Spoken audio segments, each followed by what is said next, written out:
Hi hello ನಮಸ್ಕಾರ ಸ್ನೇಹಿತರೆ. ಗೌರಿ ಕಲ್ಯಾಣ ಸೀರಿಯಲ್ನ ಇವತ್ತಿನ ಸಂಚಿಕೆಯಲ್ಲಿ ಏನಾಗುತ್ತೆ ಅಂತ ನೋಡೋಣ. ಫಸ್ಟ್ ಸೀನ್ನಲ್ಲಿ ಗೌರಿ ವಿವೇಕ್ ತಂದು ಕೊಟ್ಟಿದ್ದಂಥ ಬೆಡ್ಶೀಟ್ನ ಕಬೋರ್ಡಲ್ಲಿಟ್ಟು ಮತ್ತೆ ಅದೇ ಬೆಡ್ಶೀಟ್ನ ತಂದು ಹೊತ್ಕೊಂಡು ಮಲ್ಕೊಬೇಕಾದ್ರೆ ವಿವೇಕ್ ಕೇಳ್ತಾನೆ, ಏನಿದು ನಿನ್ನ ಹುಚ್ಚಾಟ? ನಾನು ತಂದಿಟ್ಟಿರೋದನ್ನ ನೀನು ವಾಪಸ್ ತಗೊಂಡೋಗಿಟ್ಟು ಮತ್ತೆ ಅದನ್ನೇ ತೊಗೊಂಡು ಬಂದು ಹೊತ್ಕೊತಾ ಇದೆಯಲ್ಲ, ನಾನು ತಂದ್ರೇನು ನೀನು ತಂದ್ರೇನು ಎರಡು ಒಂದೇ ಅಲ್ವಾ ಅಂತ ಹೇಳಿದಾಗ ಗೌರಿ, ಅಲ್ಲ ಸರ್, ಬೇರೆ ಬೇರೆ, ಜೊತೆನಲ್ಲಿರೋದೇ ಬೇರೆ, ಬದುಕಲ್ಲಿ ಇರೋದೇ ಬೇರೆ. ಹೊರಗಿನವಳು ಸ್ವಲ್ಪ ದಿನ ಜೊತೆಲಿರ್ಬೋದು, ಆದರೆ ಜೊತೆನಲ್ಲಿ ಬಾಳೋದಕ್ಕಾಗಲ್ಲ ಅಲ್ವಾ ಅಂತ ಹೇಳಿದಾಗ ವಿವೇಕು, ಏಯ್ ಯಾಕೆ ಪದೇ ಪದೇ ಅದನ್ನೇ ಮಾತಾಡ್ತಾ ಇದೆಯಾ ಅಂದಾಗ ಗೌರಿ, ಓ ತಮಗೆ ಗೊತ್ತಿಲ್ವಾ ಅಥವಾ ಗೊತ್ತಿಲ್ದಲ್ಲ ಇರೋ ಥರ ನಾಟಕ ಮಾಡ್ತಾ ಇದ್ದೀರಾ ಅಂದಾಗ ವಿವೇಕ್, ಹಾಂ ಅರ್ಥ ಆಯಿತು ಅಂತ ಹೇಳ್ತಾನೆ. ಆಗ ಗೌರಿ, ನಿಮಗೆ ಅರ್ಥ ಆಯಿತು, ನನಗೂ ಅರ್ಥ ಆಯಿತು ಅಂತ ಹೇಳ್ತಾಳೆ. ಆಗ ವಿವೇಕು, ನೋಡು ನೀನು ಅಮ್ಮನ ಹತ್ರ ಮಾತಾಡಿದ್ನ ಕೇಳಿಸ್ಕೊಂಡಿದ್ಯಾ ಅಷ್ಟೇ ತಾನೇ ಅಂತ ಹೇಳಿದಾಗ ಗೌರಿ, ಅಷ್ಟೇನಾ? ಇದು ನಿಮ್ಮ ದೃಷ್ಟಿನಲ್ಲಿ ತುಂಬ ಸಿಂಪಲ್ ವಿಷಯ ಅಷ್ಟೇ ಅಲ್ವಾ ಸರ್? ಅಯ್ಯೋ, ನಾನು ಸಿಂಪಲ್ ವಿಚಾರ ಇಟ್ಕೊಂಡು ಜಗಳ ಆಡ್ತಾ ಇದ್ದೀನಿ ಅನ್ನೋ ರೇಂಜಿಗೆ ಮಾತಾಡ್ತಾ ಇದ್ದೀರಾ. ಆ ಮಾತು ನಿಮ್ಮ ಮನಸ್ಸಿಂದ ಬಂದಾಗ ನಾನು ಎಷ್ಟು ಒದ್ದಾಡಿದೆ, ಎಷ್ಟು ನರಕ ಅನುಭವಿಸ್ದೆ ಅಂತ ನಿಮಗೆ ಗೊತ್ತಿಲ್ಲ, ಗೊತ್ತಾಗ್ಲಿಕ್ಕೂ ಸಾಧ್ಯ ಇಲ್ಲ. ಯಾಕಂದರೆ ಇದರ ಅವಶ್ಯಕತೆನೇ ನಿಮಗಿಲ್ಲ. ಇದೆಲ್ಲ ಕಾಮನ್ ಅಷ್ಟೇ. ಅತ್ತೆ ಪ್ರೀತಿ ಸಿಗದ ಸೊಸೆಯಾಗಿ, ಗಂಡನ ಪ್ರೀತಿ ಸಿಗದ ಹೆಂಡತಿಯಾಗಿ ನಾನು ಈ ಮನೆಯಲ್ಲಿ ಒಂದು ಗೆಸ್ಟ್ ಥರ ಇದ್ದೀನಿ ಸರ್. ಯಾವ ಕ್ಷಣದಲ್ಲಿ ಆಸೆ ಆಗ್ತಾರೆ ಅನ್ನೋ ಭಯದಲ್ಲಿ, ಆ ಭಯದಲ್ಲಿ ಬದುಕುವಂಥ ಭಯ ನಿಮಗೆ ಗೊತ್ತಾ ಸರ್? ನಿಮಗೆ ಗೊತ್ತಾಗಲ್ಲ. ಯಾಕಂದರೆ ನೀವು ಅಬ್ರಾಡಲ್ಲಿ ಓದಿ ಬಂದಿರೋರು, ಬ್ರಾಡ್ ಮೈಂಡ್ ಇರೋರು. ನಿಮಗೆ ಭಾವನೆಗಳೆಲ್ಲ ಸಿಂಪಲ್ ಲೆಕ್ಕಾಚಾರ ಅಷ್ಟೇ ಸರ್.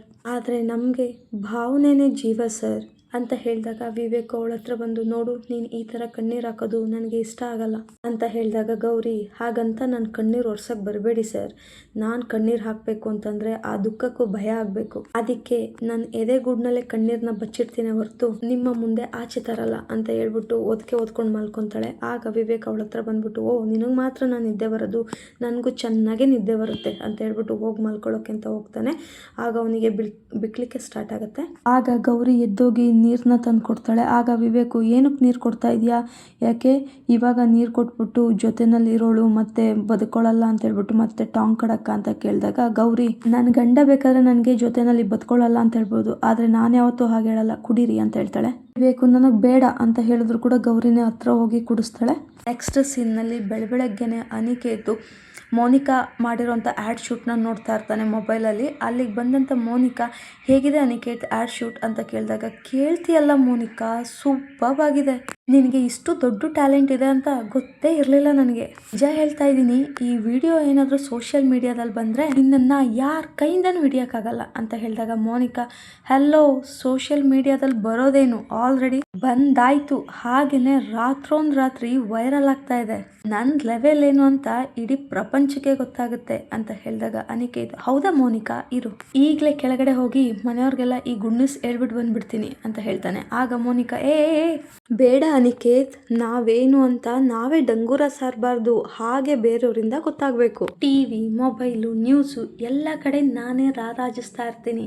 ಆವಾಗ ನೋಡು ನಮ್ಮನೆಯಲ್ಲೂ, ಓಹೋ ಇಂಥ ದೊಡ್ಡ ಸೆಲೆಬ್ರಿಟಿ ಇದ್ದಾಳಲ್ಲ ಅಂತ ಅವರೇ ಬಂದು ನನ್ನನ್ನು ತಲೆ ಮೇಲೆ ಹೊತ್ಕೊಂಡು ಮೆರೆಸ್ತಾರೆ. ಅವರು ಹೆಮ್ಮೆ ಪಡೋ ಟೈಮ್ ಬರೋವರೆಗೂ ಲೆಟ್ ದೆಮ್ ವೆಯ್ಟ್ ಅನಿಕೇತ್ ಅಂತ ಹೇಳ್ಬಿಟ್ಟು ಅಲ್ಲಿಂದ ಹೋಗ್ತಾಳೆ. ಆಗ ಅನಿಕೇತ್, ಅಯ್ಯೋ ದಡ್ಡಿ, ತಲೆ ಮೇಲೆ ಕೂರಿಸ್ಕೊಂಡು ಮೆರವಣಿಗೆ ಮಾಡಲ್ಲ, ಪೊರ್ಕೆ ತಾಂಡು ಹೊಡಿತಾರೆ, ಅಜ್ಞಾನಕ್ಕಿಂತ ಅಹಂಕಾರನೇ ದೊಡ್ಡ ಶತ್ರು ಅಂತ ಅಂದ್ಕೊಳ್ತಾ ಇರ್ತಾನೆ.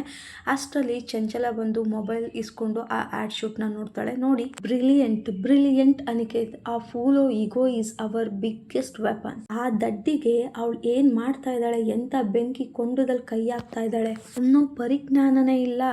ಇದು ಒಂದು ವಿಡಿಯೋ ಸಾಕು ಅವಳನ್ನ ಮನೆಯಿಂದ ಹೊರಗಡೆ ಹಾಕೋದಕ್ಕೆ ಅಂತ ಹೇಳಿದಾಗ ಅನಿಕೇತ್, ಅಫ್ಕೋರ್ಸ್ ಮಾಮ್ ಅಂದಾಗ ಚಂಚಲ, ಸರಿ ಅನಿಕೇತ್, ನೀನು ಈ ಕೂಡಲೇ ಈ ವಿಡಿಯೋನ ಎಲ್ಲ ಕಡೆನೂ ಸ್ಪ್ರೆಡ್ ಆಗೋ ಥರ ಮಾಡು. ಆದರೆ ಒಂದು ಮಾತು ನೆನಪಲ್ಲಿ ಇಟ್ಕೋ ಅನಿಕೇತ್, ಈ ವಿಡಿಯೋನ ನೀನೇ ಸ್ಪ್ರೆಡ್ ಮಾಡಿರೋದು ಅಂತ ಅವರಿಗಾಗಲಿ ವಿವೇಕ್ಗಾಗಲಿ ಯಾರಿಗೂ ಒಂದು ಸ್ವಲ್ಪನೂ ಡೌಟ್ ಬರಬಾರ್ದು ಅಂತ ಹೇಳಿದಾಗ, ಶ್ಯೂರ್ ಮಾಮ್ ಅಂತ ಹೇಳ್ಬಿಟ್ಟು ಅನಿಕೇತ್ ಹೇಳ್ತಾನೆ. ಆಗ ಚಂಚಲ, ಮೀಡಿಯಾದವರು ಮೈಕ್ ಹಿಡ್ಕೊಂಡು ಈ ಮರ್ಯಾದಸ್ಥ ಕುಟುಂಬ ದೀನಬಂಧು ಮನೆಗೆ ಹುಡ್ಕೊಂಬರ್ಬೇಕು, ಕ್ಯಾಮರಾದವ್ರು ಫೋಕಸ್ ಲೈಟು ಇವ್ರ ಮೇಲೆ ಬೀಳೋವಷ್ಟಿರ್ತಿಗೆ ಈ ಮನೆತನದ ಮರ್ಯಾದೆ ಹೋಗಿರೋದು ವೈರಲ್ ಆಗಬೇಕು. ಅಲ್ಲಿಗೆ ಆ ಮೋನಿಕನ್ ಚಾಪ್ಟರ್ ಕ್ಲೋಸ್. ನೆಕ್ಸ್ಟ್ ಸೀನ್ನಲ್ಲಿ ವಿವೇಕ್ ರೆಡಿ ಆಗ್ತಾ ಇರ್ತಾನೆ. ಅಷ್ಟರೊಳಗಡೆ ಅವನ ಮೊಬೈಲ್ಗೆ ಮೆಸೇಜ್ಗಳು ಬರುತ್ತೆ.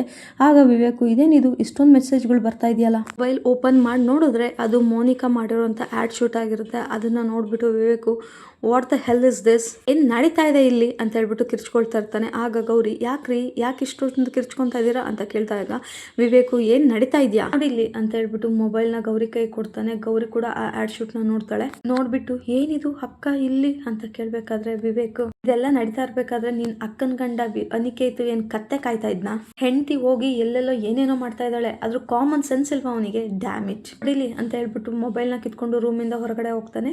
ನೆಕ್ಸ್ಟ್ ಸೀನ್ ನಲ್ಲಿ ಮೀಡಿಯಾದವರು ಸಾರ್ ಮೋನಿಕಾನ ಕರೀರಿ ಸರ್, ಅವ್ರ ಜೊತೆ ಇಂಟರ್ವ್ಯೂ ಮಾಡ್ಬೇಕು, ಅವ್ರ ಜೊತೆ ಈ ಆಡ್ ಬಗ್ಗೆ ಮಾತಾಡ್ಬೇಕು ಅಂತ ಹೇಳ್ಬಿಟ್ಟು ಗೇಟಿಂದ ಈಚೆ ನಿಂತ್ಕೊಂಡು ಕೂಗ್ತಾ ಇರ್ತಾರೆ. ಅದನ್ನ ಆಶಾ ನೋಡ್ಬಿಟ್ಟು ಅತ್ತೆ ಬನ್ನಿ ಇಲ್ಲಿ ಅಂತ ಹೇಳಿದಾಗ ಸರಿತಾ ಮತ್ತೆ ಅಜ್ಜಿ ಇಬ್ರು ಬರ್ತಾರೆ. ಏನಮ್ಮ ಅಂತ ಹೇಳಿ ಆಗ ಆಶಾ ನೋಡಿ ಅಲ್ಲಿ ಅಂದಾಗ ಸರಿತಾ ಅಲ್ಲಿ ಏನ್ ನಡೀತಾ ಇರುತ್ತೆ, ನಮ್ಮನೆ ಹತ್ರ ಪ್ರೆಸ್ನವ್ರು ಯಾಕೆ ಬಂದಿದ್ದಾರೆ ಅಂದಾಗ ಅಜ್ಜಿ ಅಷ್ಟೊಂದು ಜನ ಬಂದಿದ್ದಾರೆ ಅಂದ್ರೆ ಮನೆಯಲ್ಲಿ ಏನೋ ಒಂದು ಮುಖ್ಯವಾದ ವಿಷಯ ಇದೆ ಅನ್ಸುತ್ತೆ, ಬನ್ನಿ ಅದೇನು ಅಂತ ಹೋಗಿ ನೋಡೋಣ ಅಂತ ಹೇಳ್ಬಿಟ್ಟು ಅವ್ರು ಅಲ್ಲಿಂದ ಹೊರಡ್ತಾರೆ. ಅಷ್ಟರೊಳಗಡೆ ಶ್ಯಾಮು ಗೇಟ್ ಹತ್ರ ಬಂದ್ಬಿಟ್ಟು ಒಂದ್ ನಿಮಿಷ ದಯವಿಟ್ಟು ನನ್ನ ಮಾತು ಕೇಳಿ, ಸುಮ್ಮನೆ ಅನಾವಶ್ಯಕವಾಗಿ ಬಂದು ಇಲ್ಲಿ ಕಿರ್ಚಾಡ್ಬೇಡಿ, ನಮ್ಗೆಲ್ಲ ತೊಂದರೆ ಆಗುತ್ತೆ, ದಯವಿಟ್ಟು ಎಲ್ಲರೂ ಸ್ವಲ್ಪ ಶಾಂತವಾಗಿರಿ ಅಂತ ಹೇಳಿದಾಗ ಮೀಡಿಯಾದವರು ಸರ್ ಬಿಡಿ ಸರ್, ನಮ್ಮ ಮೋನಿಕಾ ಮೇಡಮ್ ಇಂಟರ್ವ್ಯೂ ಮಾಡಬೇಕು, ಹಾಗೇನೆ ಅದ್ರ ಆಡ್ ಜೊತೆ ಮಾತಾಡಬೇಕು, ಒಂದು ಸಲ ಬಿಡಿ ಸರ್ ಅಂತ ಹೇಳ್ಬೇಕಾದ್ರೇನೆ ಮೋನಿಕಾ ಗೇಟ್ ಹತ್ರ ಬರ್ತಾಳೆ. ಬಂದು ಶ್ಯಾಮ್ಗೆ ಹೇಳ್ತಾಳೆ ಅವರು ಬಂದಿರೋದು ನನ್ನನ್ನು ಇಂಟರ್ವ್ಯೂ ಮಾಡೋಕ್ಕೆ, ಏನಕ್ಕೆ ಅವ್ರಿಗೆ ಡಿಸ್ಟರ್ಬ್ ಮಾಡ್ತಾ ಇದ್ದೀರಾ, ಸೆಕ್ಯೂರಿಟಿ ಗೇಟ್ ಓಪನ್ ಮಾಡಿ ಅಂತ ಹೇಳಿದಾಗ ಗೇಟ್ ಓಪನ್ ಮಾಡ್ತಾರೆ. ಮೋನಿಕಾದು ಡಿಫ್ರೆಂಟ್ ಫೋಟೋಸ್ನ ತಗೊಳ್ತಾ ಇರ್ತಾರೆ ಮೀಡಿಯಾದವರು. ಅದನ್ನು ನೋಡಿಕೊಂಡು ವಿವೇಕು, ಗೌರಿ, ಶ್ಯಾಮು, ಜ್ಞಾನೇಶ್ ಎಲ್ಲ ನಿಂತಿರ್ತಾರೆ. ಅಲ್ಲಿಗೆ ತಾತ, ಅಜ್ಜಿ, ಸರಿತಾ ಹಾಗೆ ಆಶಾ ಕೂಡ ಬರ್ತಾರೆ. ಆಗ ತಾತ ಮನೆ ಬಾಕ್ಲಿಂದನೇ ವಿವೇಕ್, ಜ್ಞಾನೇಶ್, ಶ್ಯಾಮ್ ಬನ್ನಿ ಇಲ್ಲಿ ಅಂತ ಹೇಳಿದಾಗ ಎಲ್ರು ಕೂಡ ತಾತ ಹತ್ರ ಹೋಗ್ತಾರೆ. ಆಗ ತಾತ ಹೇಳ್ತಾರೆ ಏನಿದು, ಏನ್ ನಡೀತಾ ಇದೆ ಇಲ್ಲಿ, ನಮ್ಮ ಮನೆಯಲ್ಲಿ ಯಾರಿಗೂ ಅವಾರ್ಡ್ ಬಂದಿಲ್ಲ, ಯಾವ ಆಭರಣನೂ ಲಾಂಚ್ ಆಗಿಲ್ಲ, ಮತ್ತೆ ಈ ಪ್ರೆಸ್ನವ್ರು ಯಾಕೆ ಬಂದಿದ್ದಾರೆ ಅಂತ ಹೇಳಿದಾಗ ಶ್ಯಾಮ್ ತಾತ ದಯವಿಟ್ಟು ಒಳಗಡೆ ಬನ್ನಿ ಅಂತ ಹೇಳಿ ಒಳಗಡೆ ಕರ್ಕೊಂಡು ಹೋಗ್ಬಿಟ್ಟು ಟಿವಿನಲ್ಲಿ ಆಡ್ ಶೂಟ್ನ ಹಾಕ್ಬಿಟ್ಟು ತೋರಿಸ್ತಾನೆ ತಾತಗೆ. ಆ ಆಡ್ ಶೂಟ್ನ ಮನೆಯವರೆಲ್ಲರೂ ಕೂಡ ನೋಡ್ಬಿಟ್ಟು ಶಾಕ್ ಆಗ್ತಾರೆ. ಆಗ ಆಶಾ ಅಯ್ಯೋ ಶಿವನೇ ಏನಿದ್ ಇವಳು ಅವತಾರ ಛೇ ಅಂದಾಗ ತಾತ ಇದನ್ನ ತೋರ್ಸೋದಕ್ಕೆ ಕರ್ಕೊಂಬಂದ್ಯಾ, ದರಿದ್ರ ಫಸ್ಟ್ ಆಫ್ ಮಾಡು ಅಂತ ಹೇಳಿದಾಗ ಜ್ಞಾನೇಶು ನಮ್ಮ ಮನೆ ಸೊಸೆ ಇಂತ ಆಡ್ ಮಾಡಿರೋದಕ್ಕೆ ಆ ಮೀಡಿಯಾದವರು ಮನೆ ಹತ್ರ ಹುಡ್ಕೊಂಡ್ ಬಂದಿರೋದು. ನೆಕ್ಸ್ಟ್ ಆಶಾ ಯಾವ ಗಳಿಗೆನಲ್ಲಿ ಅಕ್ಕ ತಂಗಿ ನಮ್ಮನೆ ಕಾಲಿಟ್ರೋ ಇವರಿಂದ ಒಂದಾದ್ಮೇಲೆ ಒಂದು ಅವಮಾನ ಛೇ ಅಂತಾಳೆ. ನೆಕ್ಸ್ಟ್ ಸೀನ್ ನಲ್ಲಿ ಮೀಡಿಯಾದವರು ಮೇಡಮ್ ಇದೆಲ್ಲ ದೀನಬಂಧು ಮನೆತನಕ್ಕೆ ಗೊತ್ತಾಗ್ದಲೆ ಹೇಗ್ ಮಾಡ್ಲಿಕ್ಕೆ ಸಾಧ್ಯ ಆಯ್ತು ಅಂತ ಕೇಳಿದಾಗ ಮೋನಿಕಾ ದೀನಬಂಧು ಮನೆತನ ಅನ್ನೋದು ಒಂದು ಐಡೆಂಟಿಟಿ ಅಷ್ಟೇ, ಇದಕ್ಕೂ ಮುಂಚೆ ಅಂತ ಹೇಳ್ಬಿಟ್ಟು, ಆದ್ರೆ ಈ ಆಡ್ ಇಂದನೆ ಈ ದೀನಬಂಧು ಮನೆತನ ಇಷ್ಟೊಂದು ಫೇಮಸ್ ಆಗಿರೋದು. ಆಗ ಇನ್ನೊಬ್ಳು ಮೀಡಿಯಾದವಳು ಮೇಡಮ್ ದೀನಬಂಧು ಕುಟುಂಬ ಮರ್ಯಾದೆ ಪ್ರತಿಷ್ಠೆ ಅನ್ನೋದ್ರಿಂದ ಬದುಕ್ತಾ ಇದೆ, ನಿಮ್ಗೆ ಯಾರು ಇದನ್ನ ಹೇಳಿಲ್ವಾ ಅಂತ ಕೇಳಿದಾಗ ಮೋನಿಕಾ ಅವ್ರೇನು ಹೇಳೋದು, ಕ್ಯಾಮ್ರಾ ಮುಂದೆ ನಿಲ್ಲೋದು, ಫೇಮಸ್ ಆಗೋದು ನನ್ನ ಚಿಕ್ಕ ವಯಸ್ಸಿನ ಕನಸು, ಆ ಕನಸಿಗೆ ಯಾರು ಅಡ್ಡಿ ಬಂದ್ರು ನಾನು ತಲೆ ಕೆಡಿಸ್ಕೊಳಲ್ಲ, ನನ್ನ ರೆಕ್ಕೆಗಳನ್ನ ಕಟ್ಟಾಕೋ ರೈಟ್ಸು ಯಾರಿಗೂ ಇಲ್ಲ ಅಂದಾಗ ಮೀಡಿಯಾದ್ರಲ್ಲಿ ಇನ್ನೊಬ್ಳು ಮೇಡಮ್ ನೀವು ಮಾಡಿರೋದು ನಿಮಗೆ ಕರೆಕ್ಟ್ ಅಂತ ಅನ್ನಿಸ್ತಾ ಇದೆಯಾ ಅಂತ ಹೇಳಿದಾಗ ಮೋನಿಕಾ ಕರೆಕ್ಟ್ ಆಗಿರೋದಕ್ಕೆ ತಾನೇ ಆ್ಯಡ್ ಬಂದಿರೋದು, ಅದಕ್ಕೆ ಅಲ್ವಾ ನೀವೆಲ್ಲ ನನ್ನ ಇಂಟರ್ವ್ಯೂ ತಗೊಳಕ್ ಬಂದಿರೋದು, ಅದಕ್ಕೆ ಮೊದಲಿಂದನೂ ನನ್ನ ಗ್ಲಾಮರ್ನ ಜೋಪಾನವಾಗಿ ಕಾಪಾಡ್ಕೊಂಡು ಬಂದಿದ್ದೀನಿ ಅಂತ ಹೇಳಿದಾಗ ಮೀಡಿಯಾದವಳು ಅಲ್ಲ ಮೇಡಮ್ ಇಷ್ಟು ಚಿಕ್ಕ ಬಟ್ಟೆ ಹಾಕ್ಕೊಂಡು ಆ್ಯಡ್ ಮಾಡಿದ್ದೀರಲ್ಲ, ಈ ಮನೆ ಗೌರವಕ್ಕೆ ಧಕ್ಕೆ ಬಂದಿದೆ ಅಂತ ಅನ್ನಿಸ್ತಾ ಇಲ್ವಾ, ಹಾಗೆ ಈ ಮನೆಯ ಪ್ರತಿಕ್ರಿಯೆ ಏನು ಮೇಡಮ್, ಇದು ನಿಮ್ಮ ಸ್ವಂತ ನಿರ್ಧಾರನಾ ಅಂತ ಕೇಳಿದಾಗ ಮೋನಿಕಾ ಆಫ್ ಕೋರ್ಸ್ ಇದು ನನ್ನ ಲೈಫ್, ನನ್ನ ಡಿಸಿಷನ್ ಪ್ರಕಾರನೇ ನನ್ನ ಲೈಫ್ ನಡಿಬೇಕು, ನನಗೆ ವೈಯಕ್ತಿಕ ಸ್ವಾತಂತ್ರ್ಯ ಇದೆ ಅಂತ ನಾನು ಅಂದ್ಕೊಂಡಿದ್ದೀನಿ, ನಾನು ಯಾವಾಗಲೂ ನನ್ನ ಎಕ್ಸೈಟ್ಮೆಂಟ್ ಬಗ್ಗೆ ಅಷ್ಟೇ ಯೋಚನೆ ಮಾಡ್ತೀನಿ, ಇನ್ನೊಬ್ಬರ ಬಗ್ಗೆ ಅವರು ಕೊಡೋವಂಥ ಎನ್ಕರೇಜ್ಮೆಂಟ್ ಬಗ್ಗೆ ಅಲ್ಲ ಅಂತ ಹೇಳ್ತಾಳೆ. ಆಗ ಅಜ್ಜಿ ಒಳಗಡೆ ಏನ್ ಮಾಡ್ತಾ ಇದ್ದಾಳೆ ಈ ಹುಡುಗಿ ಛೇ, ಹೊರಗಡೆ ಪ್ರೆಸ್ನವ್ರ ಜೊತೆನಲ್ಲೆಲ್ಲ ಅಂತ ಬೇಜಾರು ಮಾಡ್ಕೋಬೇಕಾದ್ರೆ ಜ್ಞಾನೇಶು ಅವಳು ಮಾತಾಡೋ ಮಾತುಗಳು ಇಡೀ ಊರ್ನೇ ತಲುಪ್ತಾ ಇದೆ, ಇನ್ನು ಒಂದು ಸ್ವಲ್ಪ ಹೊತ್ತು ಅದು ಕೂಡ ಟಿವಿನಲ್ಲಿ ಬರುತ್ತೆ ಅಮ್ಮ ಅಂತ ಹೇಳ್ತಾನೆ. ಇಲ್ಲಿಗೆ ಇವತ್ತಿನ ಈ ಒಂದು ಸಂಚಿಕೆ ಮುಕ್ತಾಯ ಆಗುತ್ತೆ. ಈ ವಿಡಿಯೋ ತಮಗೆಲ್ಲ ಇಷ್ಟ ಆಗಿದ್ದಲ್ಲಿ ನನ್ನ ಯೂಟ್ಯೂಬ್ ಚಾನಲ್ನ ಸಬ್ಸ್ಕ್ರೈಬ್ ಮಾಡ್ಕೊಳ್ಳೋದ್ರ ಮುಖಾಂತರ ಸಪೋರ್ಟ್ ಮಾಡಿ ಅಂತ ರಿಕ್ವೆಸ್ಟ್ ಮಾಡ್ಕೊಳ್ತೀನಿ. ಥ್ಯಾಂಕ್ ಯು ಸೋ ಮಚ್ ಈ ವಿಡಿಯೋನ ನೋಡಿದ್ದಕ್ಕಾಗಿ.